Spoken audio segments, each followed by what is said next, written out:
teman-teman semua, kembali lagi bersama saya di channel Ruang Suka. Hari ini kita akan mengikuti kegiatan diskusi yang sangat menarik.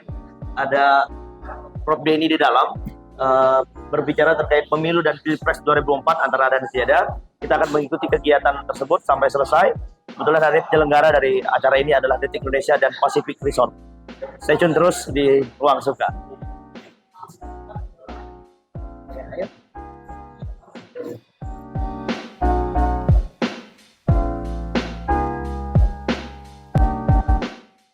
Hari ini sedang bersama Pak Harsono. Pak Harsono. Panggil saya Sukmo.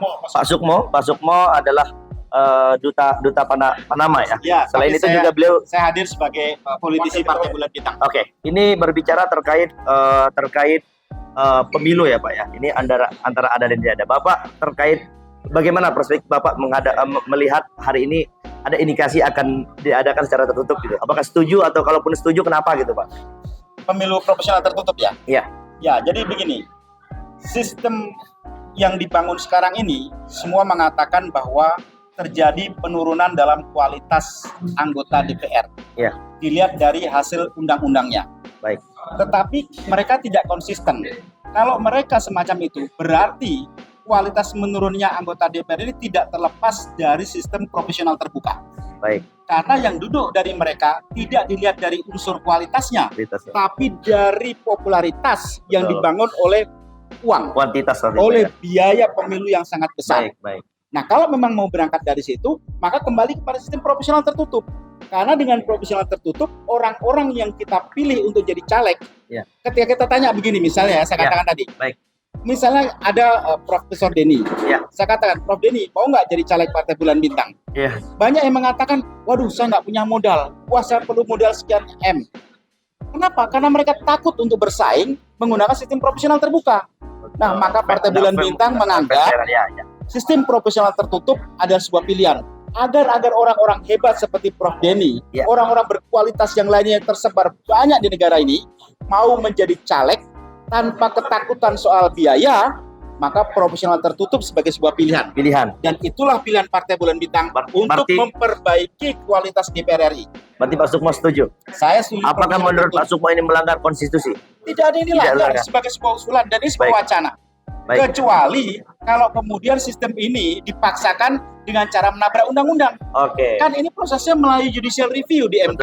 Secara legal. Dan kita belum tahu putusannya loh ya. Kita kan dalam berwacana. Kalau MK memutuskan ternyata proporsional terbuka tetap yang terbaik, ya kita terima. Kita juga PBB siap-siap saja. Artinya di sini PBB Partai Bulan Bintang siap dan mendukung ya. Partai Bulan Bintang partai modernis.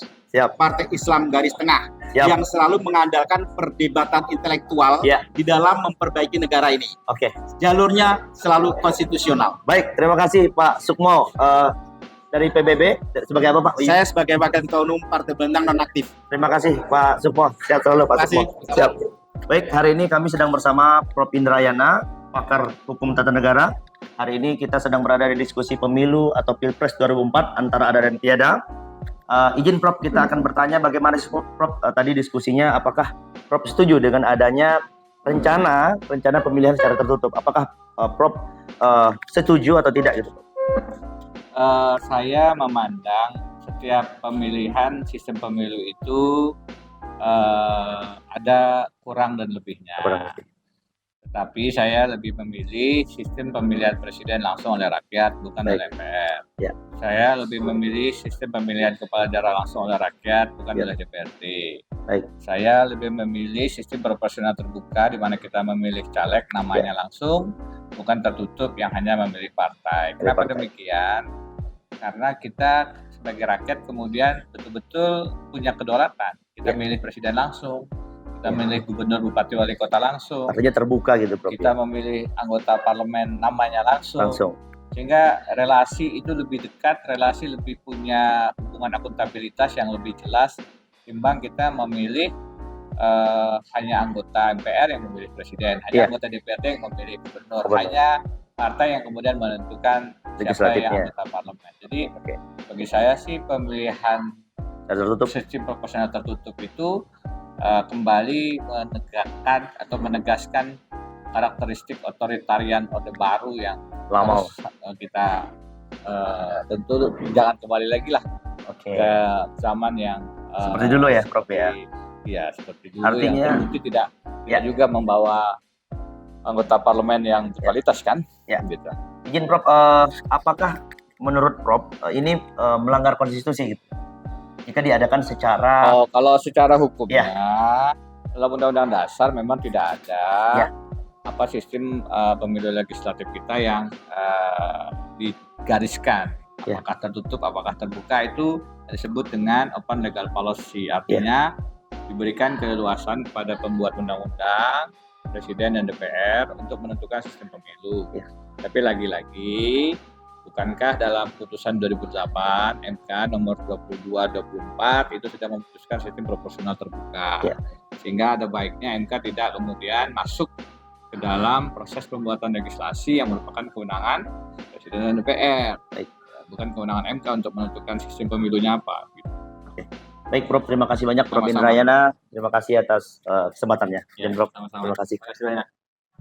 Baik, hari ini kami sedang bersama moderator dalam acara pemilu antara ada dan tiada yang diadakan oleh Detik Indonesia dan Pacific Resort. Hari ini saya sedang bersama moderator sekaligus wakil direktur ya, wakil direktur Pacific Resort, Mbak Puan. Gimana sih Mbak kegiatannya tadi, gimana sih dan mengundang siapa saja? Baik, dalam kegiatan kami ini memang membahas isu-isu masalah pemilu dan pilpres, karena memang kita tahu bahwa awal tahun politik 2023 ini awal tahun yang memang awan panas ya, awan panas. Ya benar.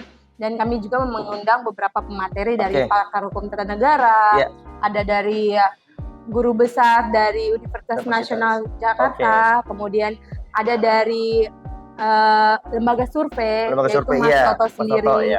Kemudian tadi juga kita sebenarnya ada mengundang Budiman. Ya betul, karena memang beliau berhalangan hadir. Sebenarnya sudah ada niat untuk hadir, tapi karena memang kita tidak tahu ya.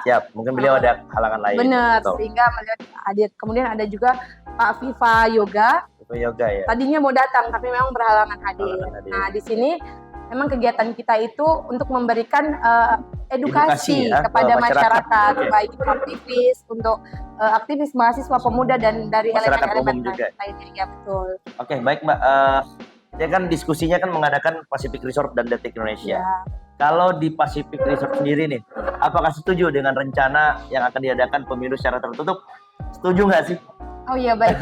Untuk setuju dan tidak setujunya kami dari Pacific Resort sendiri, itu kita kembali lagi kepada realita. Apakah tertutup atau terbuka itu memberikan dampak yang baik untuk masyarakat Indonesia? Hal yang baik. Tadi juga saya berbincang-bincang dengan Prof Denny juga. Beliau mengatakan dia tidak setuju sebenarnya.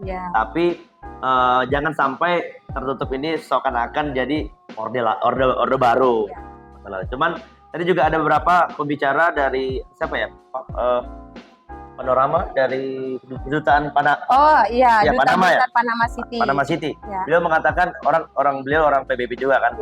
Beliau mengatakan setuju. Artinya di sini pematerinya ada pro kontra nih gitu. Berarti kalau dari Pacific Resort sendiri tergantung. Oke. Pertanyaan satu lagi. Menurut Mbak Puan, apakah ini melanggar konstitusi? Melanggar konstitusi atau tidaknya, kita melihat lagi. Nah, di dalam konstitusi itu kan apa yang ditetapkan itu kesejahteraan masyarakat Indonesia. Kalaupun dari pandangan dari Bapak Wakil Ketua Umum PBB tadi, ya sah-sah saja ketika beliau mengeluarkan statementnya, karena memang mungkin untuk kepentingan partainya mungkin dan lain sebagainya. Jadi melanggar atau tidaknya kita kembalikan lagi. Jadi intinya diskusi ini untuk memberikan edukasi ke masyarakat terkait pro atau kontra. Intinya dari penyelenggara sendiri tetap akan mengikuti apa yang terbaik, yang penting buat masyarakat tetap nyaman. Oke, terima kasih Mbak Puan, Wakil Direktur Pacific Resort. Terima kasih.